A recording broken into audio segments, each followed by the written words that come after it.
Si regresamos al simbolismo del culto estelar, encontraremos que estos eran los magos originales, los arquitectos originales, los astrólogos originales, los navegadores originales. En mi trabajo sobre este tema he señalado muchas veces que estos son los originarios de la geometría superior, de toda gran obra arquitectónica, de los monumentos, de las estructuras, como los templos del mundo.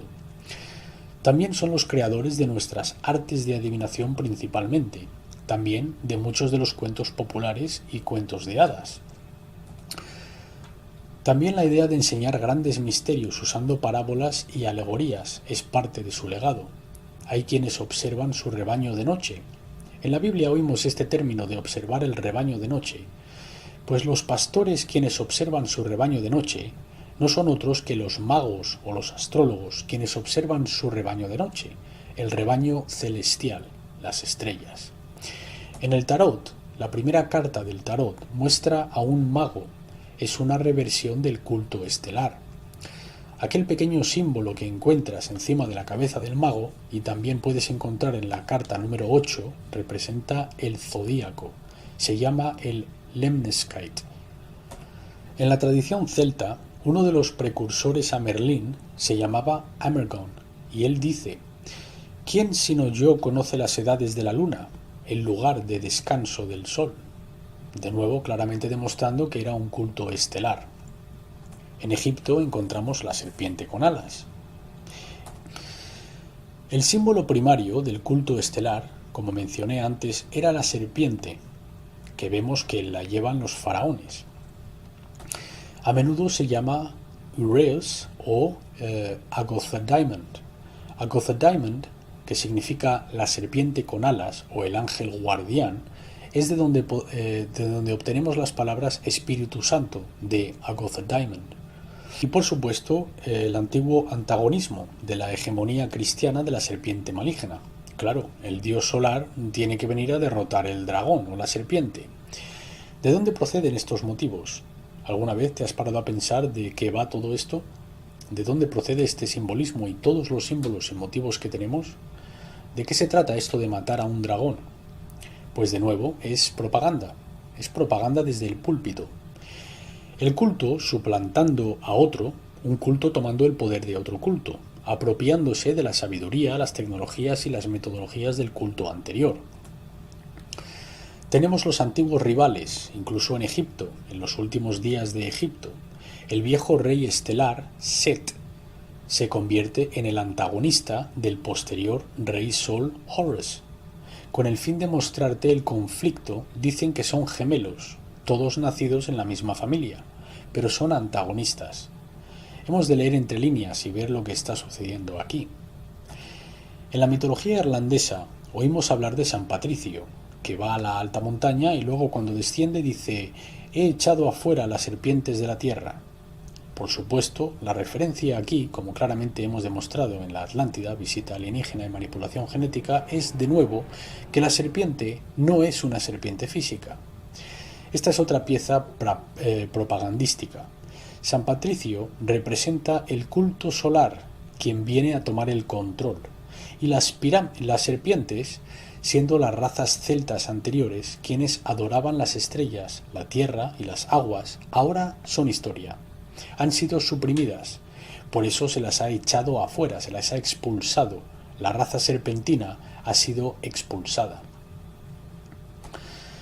Pero la Biblia hace mención a las serpientes y la sabiduría de las serpientes, cuando Jesús protesta a sus propios discípulos y les dice: «Sed tan sabios como las serpientes». Sí, eso es. Sed tan sabios como las serpientes. ¿Qué serpientes? Pues está refiriéndose al hecho de que si tan solo fueseis tan sabios como aquellos grandes astrólogos, navegadores y geomantes de antaño, la raza serpentina, si tan solo vosotros 12 fueseis tan sabios como aquellos, estaría contento. Porque el Cristo es consciente del poder y la sabiduría del culto estelar, los magos originales. En la Irlanda celta tenemos tremendo énfasis en el motivo de la serpiente, incluso en la era cristiana. En muchas banderas aún vemos al dragón del culto estelar siendo conmemorado. Son todas reversiones. En Tara, la misma ciudad capital Tara, el gaélico significa la colina de las serpientes. Tara proviene de la palabra Drumcain, porque los reyes era la raza de la serpiente y se sentaban en la colina de las serpientes. Encontramos que hay una tribu judaica llamada Nashon, de la cual el rey David era miembro, pero descubrimos que esta palabra significa serpiente. La palabra Nashon significa serpiente, y de aquí nos llega la palabra moderna nación, que significa serpiente. Así que recuerda esto cuando oyes a alguien decir la gran nación declara. Entiende que esa es una palabra que tiene un origen muy antiguo, miles de años de antigüedad, regresando a los Nashon original. De los primeros tiempos de Akkadian, Babilonia, Sumeria, vemos la serpiente y los dioses serpiente. En Grecia encontramos que Pitágoras, el guardián de los misterios, uno de los hombres más sabios de todos los tiempos, pues descubrimos que la palabra Pitágoras significa yo soy la pitón, yo soy la serpiente. Elena Blavatsky, en su libro Isis al descubierto, dice: Pitágoras nunca permitió a sus neófitos verle durante los años de periodo de prueba, pero los instruía desde detrás de una cortina en su cueva. Tenemos un régimen escocés conocido como los dragones. También tenemos la corte del dragón, del Plantagenet. Estas piedras, estos antiguos megalitos, se conocen de manera coloquial y localmente como los dientes del dragón, porque era entendido por los lugareños que fueron construidos por el culto de las serpientes.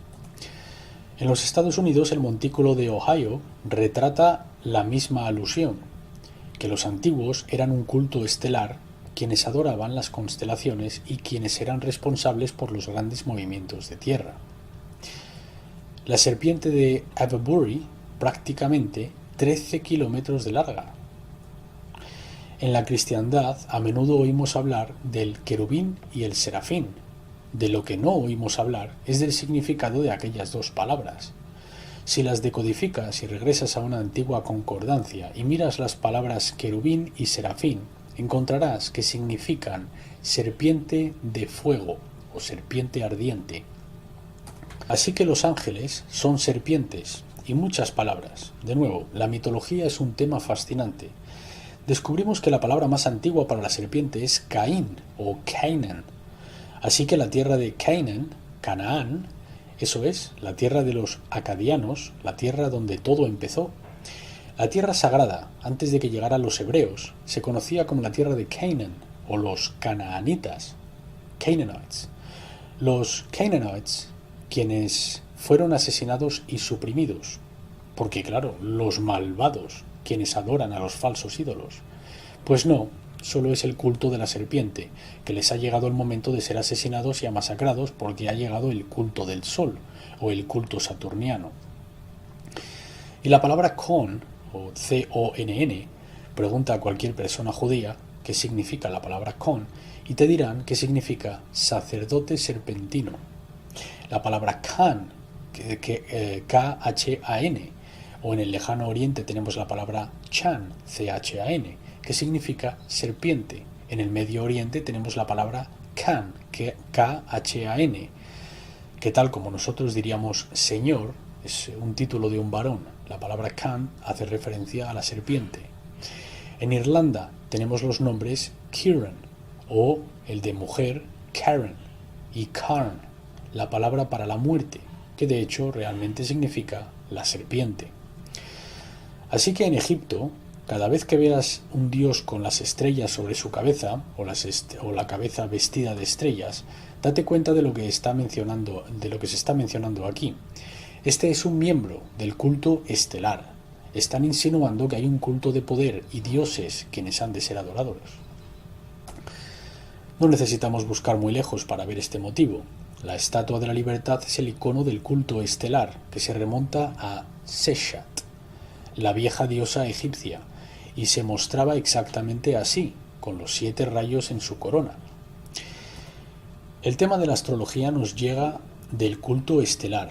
Ellos fueron los que nos trajeron el estudio de la astronomía y la astrología, quienes entendieron que el Sol asciende en el equinoccio de primavera, alcanza su posición más alta en el solsticio de verano y luego cae hacia el invierno en el equinoccio de otoño. Y ese arco en particular era venerado, se llamaba el Arco del Norte, y para conmemorarlo, ya que el culto estelar eran grandes constructores, construían arcos en todas las ciudades del mundo. Incluso hoy en día, cuando creamos o construimos un arco o una bóveda, procede de la conmemoración de un motivo astrológico, el Arco del Norte, el Sol que pasa por el zodíaco. Por eso en el medio de los arcos encontramos la piedra clave, que normalmente contiene una fecha, porque la fecha tiene que ver con los grados zodiacales por donde pasa el Sol. Y la principal deidad del culto estelar, o una de las deidades más antiguas, era Nut, la Madre Celestial, la diosa del cielo nocturno, la Madonna primordial, Nuit. Estaban fijados en esta idea de la Tierra siendo el padre terrestre, el rey rojo que vemos en el ajedrez y la madre estelar o la reina blanca. Tenemos a Guinevere y a Arthur, que Guinevere literalmente significa reina blanca. Eso es lo único que significa, y es una referencia a Isis o Isis. Isis es una referencia a la luna, la reina blanca, allá arriba en los cielos. Y el rey rojo es, pues, ¿quién va a ser? El sol. Así que los tronos fueron colocados uno al lado del otro, rojo y blanco, el masculino y lo femenino, Leo y Cáncer. Estaban fijados en la idea de traer el cielo a la tierra. No veían una separación entre lo terrestre y lo celestial. Y por lo tanto, cuando construían sus monumentos, castillos, templos, universidades, ciudades, era absolutamente fundamental que ese edificio no comenzase a edificarse sin honrar a las estrellas, y luego incluso codificar en las mismas estructuras algunos de los símbolos de las estrellas. Es por lo que si vas al Arco del Triunfo, o vas a ver la mayoría de las universidades del mundo, y las estudias, de hecho te paras a ver las paredes y las vidrieras y los suelos y los mosaicos de incluso edificios relativamente modernos, sin mencionar los diseños de las ciudades, encontrarás estrellas y emblemas de los cielos. Esta es una vieja práctica. Sabemos solo con ver y estudiar a los antiguos que estaban fascinados con las estrellas y el cielo. Estaban fascinados con la geometría y la medición de la Tierra y la medición de las estrellas. De hecho, la palabra geometría significa eso, la medición de la diosa Gaia o la Tierra.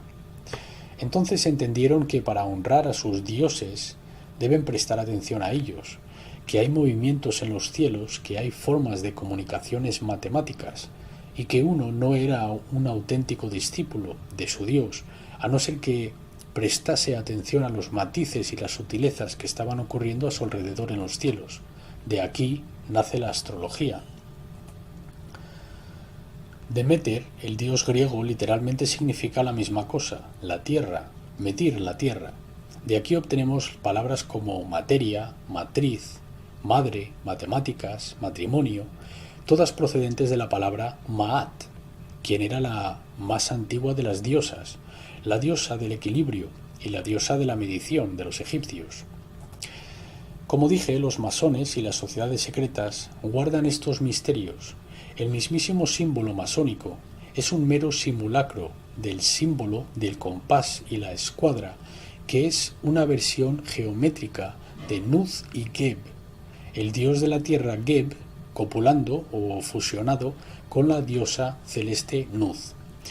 La masonería origina del culto estelar, son los presentes guardianes del culto estelar. La filosofía del culto estelar puede ser resumida de manera muy simple. Ninguna diferencia entre energía psíquica y energía física. Incomprensible. Sí, sabían lo que era el 2. Si colocas dos piedras, entendían que había dos cosas ahí, pero no tenían entendimiento de lo que entendemos por dualidad. No había ninguna palabra para la dualidad, solo había una cosa que se podía estudiar. No había ninguna separación entre el macrocosmos y el microcosmos, todo estaba unificado. Intentaron mostrarnos esto con la manera en la que vivían, intentaron conmemorarlo con la construcción de Stonehenge y luego las aldeas que eran circulares. Por supuesto, todos sabemos de la intensa geometría y el detalle contenido en estos monumentos y ruinas ciclopeas. Este es un estudio completo por sí mismo. Pero incluso de nuevo, en el contexto moderno, ciudades basadas en el zodíaco. Aquí está el centro de París radiando por las 12 calles, y París no es el único ejemplo. Aunque tengamos el culto solar, intentando en etapas posteriores, digamos el culto solar en sus edificios, están presentando o están apropiando o prestando de los estándares geométricos y las habilidades del culto anterior. Sí, tenemos esas habilidades hoy en día, pero ¿de dónde proceden? Las 7 maravillas del mundo, y muchas más además de estas, originan de un culto en concreto, de los antiguos tiempos, no solo centrados en Egipto. Toda cultura, incluida la vikinga y la celta y la maya, incluso en África, tenemos representaciones estelares del culto estelar. Cuando oímos el simple término City Hall, palacio municipal, ¿nos damos cuenta que esto proviene de algún lugar? La palabra ciudad, city, proviene de cites, que en latín es el nombre de la vagina o la apertura femenina, y la palabra hall, sala, es una derivación del falo latín, que es el miembro masculino, el fálico. Así que City Hall, el palacio municipal o ayuntamiento, es la unión de lo femenino y lo masculino. Recuerda que hemos estado hablando de la relación de lo terrestre con lo celeste. Estas ciudades eran diseñadas en forma de círculo y luego tenían un obelisco en el centro, o una fuente en el centro, o una torre con un reloj, para transmitir acontecimientos celestiales y simbolismo a la tierra, y en el Palacio Municipal, que era el centro de toda sociedad cívica, se llamaba el Cites y el Hall, la unión de lo masculino con lo femenino, City Hall. Jerusalén se encuentra en el centro de todos los mapas medievales. El lugar más sagrado es esta sagrada ciudad, y fue supuestamente el lugar donde se enterró a Jesús, la iglesia del Sagrado Sepulcro.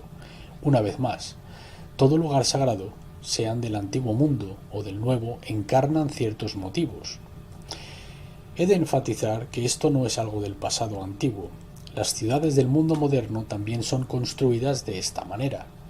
En Irlanda tenemos el sitio del templo más antiguo, miles de años antes que la pirámide. Tenemos un lugar en Irlanda llamado Newgrange y está situado en el río Boan. Boan era la diosa de la vaca y el río Boan era su río. Así que tenemos de nuevo la idea de la hembra cerca del río donde se encuentra una de las más ancianas tumbas. Por lo que es tan extraordinario de esta tumba es su geometría. Fue construida y formada por el culto estelar. Es un completo enigma. Fue construida sin cemento, pero lo que es más asombroso es que durante el 21, 22 y 23 de diciembre, siendo los días del solsticio de invierno en el hemisferio norte, el sol sale del horizonte y luego sucede algo como sacado de las películas de Indiana Jones. La luz del sol se arrastra por su interior y toca una pequeña ventana colocada encima de la puerta de esta inmensa tumba, donde tiene un pequeño portal o una ventana a 2 metros de altura, y el sol o un rayo de luz pasará por esta ventana y luego entrará en la cámara interna y golpeará la pared posterior. Muchos eruditos han ido a observar y comprobar este fenómeno, y a pesar de que los cielos se han desplazado desde hace muchos miles de años, este evento continúa tomando lugar misteriosamente. No pueden entenderlo. ¿Cómo fue diseñada esta construcción?